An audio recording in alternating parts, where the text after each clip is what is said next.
आज ये मारुति फ्रॉन्क्स आई है 2023 मॉडल एक्सीडेंट।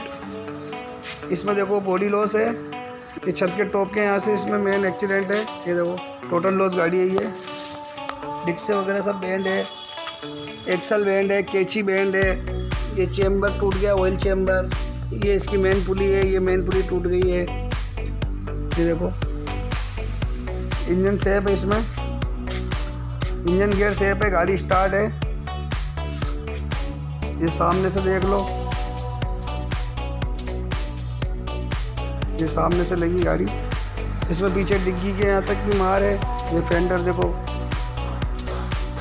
ये गाड़ी पूरी पेंट होगी, दोनों साइड दब गई इसकी, साइड बॉडी चेंज होगी दोनों।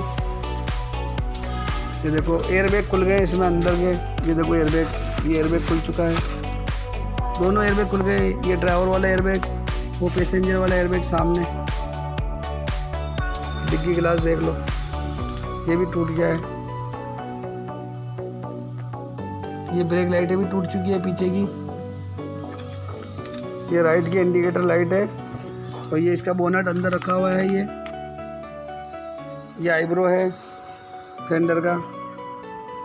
ये ऑटोमेटिक साइड ग्लास है, ऑटो फोल्ड वाले। ये दोनों साइड ग्लास भी टूट गए इसके।